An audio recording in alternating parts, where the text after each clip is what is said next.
നമസ്കാരം. പ്രധാന വാർത്തകൾ.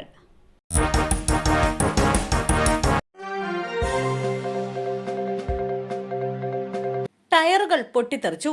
നെടുമ്പാശ്ശേരിയിൽ 160 യാത്രക്കാരുമായി എയർ ഇന്ത്യ എക്സ്പ്രസ് വിമാനം അടിയന്തര ലാൻഡിംഗ് നടത്തി. നെടുമ്പാശ്ശേരിയിൽ അടിയന്തര ലാൻഡിംഗ് നടത്തിയ എയർ ഇന്ത്യ എക്സ്പ്രസ് വിമാനത്തിന്റെ ടയറുകൾ പൊട്ടി. ലാൻഡിംഗ് ഗിയറിലെ തകരാറിനെ തുടർന്ന് അടിയന്തരമായി ഇറക്കിയ വിമാനത്തിൽ 160 യാത്രക്കാരാണ് ഉണ്ടായിരുന്നത്. ജിദ്ദയിൽ നിന്ന് കരിപ്പൂരിൽ ഇറങ്ങേണ്ട എയർ ഇന്ത്യ എക്സ്പ്രസ് വിമാനമാണ് നെടുമ്പാശ്ശേരിയിൽ ഇറക്കിയത്.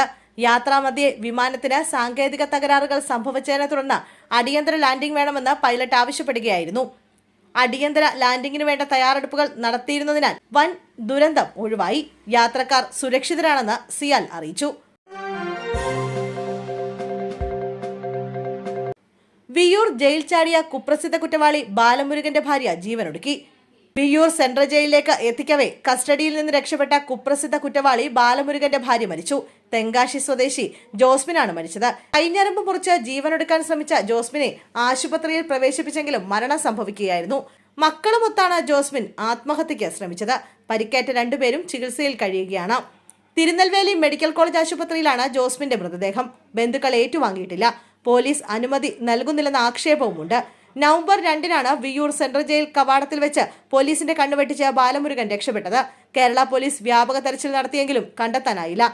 അതിനിടെ ഡിസംബർ 5-ന് ഭാര്യയെയും മക്കളെയും കാണാൻ തമിഴ്നാട്ടിലെ തെങ്കാശി കടയത്തുമലയ്ക്കടുത്തുള്ള വീട്ടിലെത്തുന്നതിനിടെ ബാലമുരുകനെ പോലീസ് പിന്തുടർന്നെങ്കിലും പിടികൂടാനായില്ല.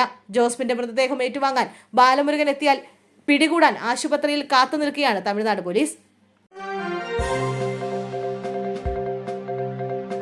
വിവാദ ഹെലിപ്പാഡ് നിർമ്മാണം. പരാതിയിൽ അന്വേഷണം നടത്താൻ കളക്ടറോട് മുഖ്യമന്ത്രിയുടെ ഓഫീസ്.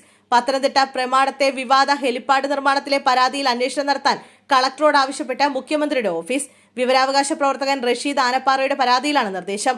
ഹെലിപ്പാഡ് നിർമ്മാണത്തിന് 20.7 ലക്ഷം രൂപ ഭരണാനുമതിക്ക് സമർപ്പിച്ചതായി റഷീദ് ആനപ്പാറയ്ക്ക് വിവരാവകാശ രേഖ ലഭിച്ചിരുന്നു. അതിന്റെ അടിസ്ഥാനത്തിലാണ് അന്വേഷണം നടത്തുന്നത്. നിർമ്മാണത്തിൽ അഴിമതി നടന്നിട്ടുണ്ടെങ്കിൽ അന്വേഷിക്കണമെന്നും ആവശ്യമുയരുന്നുണ്ട്. അതേസമയം ഇന്നലെ ഹെലിപ്പാഡ് പൊളിച്ചിരുന്നു. ഹെലിപ്പാഡ് ധൃതിയിൽ പൊളിച്ചതിൽ ദുരൂഹതയുണ്ടെന്നും റഷീദ് ആനപ്പാറ പറഞ്ഞു. ബസും കാറും കൂട്ടിയിടിച്ച അപകടം. കാർ യാത്രികന് ദാരുണാന്ത്യം. ഒപ്പമുണ്ടായിരുന്നവർക്കും ഗുരുതര പരിക്ക്. താമരശ്ശേരിയിൽ നിയന്ത്രണം വിട്ട ബസ് കാറിലിടിച്ചുണ്ടായ അപകടത്തിൽ കാർ യാത്രികന് ദാരുണാന്ത്യം. അപകടത്തിൽ ഗുരുതരമായി പരിക്കേറ്റ ചികിത്സയിൽ കഴിഞ്ഞിരുന്ന നടുവണ്ണൂർ സ്വദേശി സത്യനാണ് മരിച്ചത്.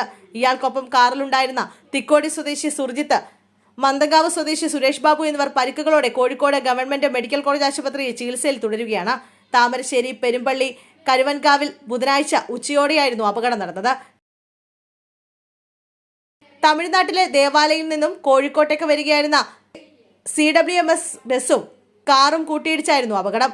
ഇടിയുടെ ആഘാതത്തിൽ നിയന്ത്രണം വിട്ട ബസും കാറും സമീപത്തുണ്ടായിരുന്ന ഒരു മതിൽ ഇടിച്ചാണ് നിന്നത്.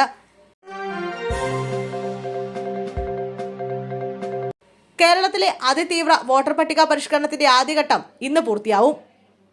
വീടുകൾ കയറി വിവരശേഖരണം നടത്തി എന്യൂമറേഷൻ ഫോമുകൾ ഡിജിറ്റലൈസ് ചെയ്യുന്നതിനായുള്ള അവസാന ദിവസം ഇന്നാണ്. ഫോമുകളുടെ ഡിജിറ്റലൈസേഷൻ 100% പൂർത്തിയായിട്ടുണ്ട്. കണ്ണൂർ, തൃശൂർ, ആലപ്പുഴ ഒഴികെയുള്ള ജില്ലകളിൽ മുഴുവൻ ഫോമുകളും ഡിജിറ്റൈസ് ചെയ്തു. 25 ലക്ഷത്തോളം പേരാണ് കരട് പട്ടികയിൽ നിന്ന് ഒഴിവാക്കപ്പെടുന്നത്. ഒഴിവാക്കപ്പെടുന്നവരുടെ പട്ടിക തെരഞ്ഞെടുപ്പ് കമ്മീഷൻ വെബ്സൈറ്റിൽ പ്രസിദ്ധീകരിച്ചിട്ടുണ്ട്. ഇതിൽ എന്തെങ്കിലും തിരുത്തലുകൾ ഉണ്ടെങ്കിൽ ഇന്നുകൂടി BLOമാർക്ക് നിർദ്ദേശിക്കാനാകും. ഡിസംബർ 23-നാണ് കരട് വോട്ടർ പട്ടിക പ്രസിദ്ധീകരിക്കുക. കരട് പട്ടികയിൽ പരാതികളുണ്ടെങ്കിൽ ജനുവരി 22 വരെ സമർപ്പിക്കാം. ഫെബ്രുവരി 21-നാണ് അന്തിമ വോട്ടർ പട്ടിക പ്രസിദ്ധീകരിക്കുന്നത്.